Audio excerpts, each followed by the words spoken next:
the purpose of this survey was really to explore the professional experience of women of color in the workplace. And this is something that we don't have any really data. Our capacity to segregate the data in relation to what's happening with gender inequality, we don't have this. And for this very reason, this survey is particularly important. And these key points that I'm going to highlight are really valuable for us as a starting point, and also as a bit of a tip of the iceberg. So the things that really struck me the most was that 60% of women of color are reporting experiencing prejudice and discrimination in the workplace. That is a figure that I don't know how you feel about it. I think it's outrageous, and also it needs to be unpacked further. But interestingly, this figure is very similar to what the Diversity Council of Australia, together with the Jambana Institute for Indigenous Education and Research. So in First Nations people report discrimination in the workplace at more or less the same rate, which I think is really important to put some of these things into context. The other thing that I thought it was fascinating was that 59% of women say that they have diversity and equity plans in place in their workplaces.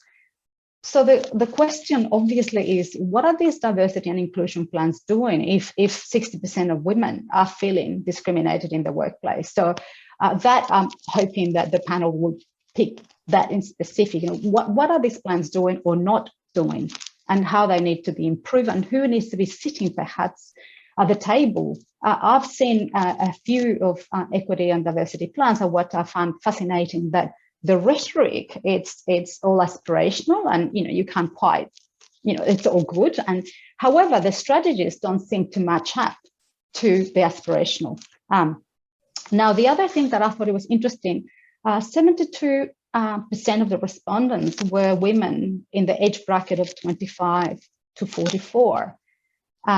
So the majority of respondents are younger women, and also women that are earning in the higher income bracket. So we've got a cohort of women who are earning between $100,000 and $149,000 a year. Now, my immediate question is to wonder why all the women didn't respond. Was it something in the survey, or perhaps the name of the survey that didn't attract the response of all the women? But again, something maybe it'll be good for discussion. Why are we not? We don't have a lot of data then on all the women. Now, 57% of women reported facing challenges that are specifically related to their identity.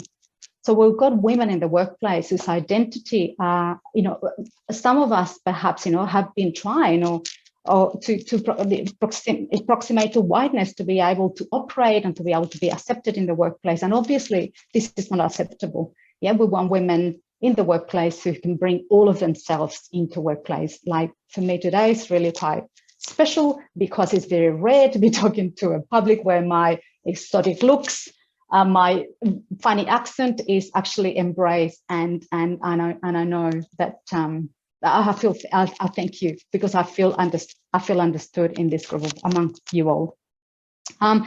What we need now, the other part of what I want to talk about in terms of how we contextualize this data is the Australian Workplace Gender and Equity Agency said that it will take 20 years for women to get salary parity in management roles, but it will take 80 years for that woman to be the CEO. Now, that is not accounting race in this stats. Race has not been, if you like, scrutinized.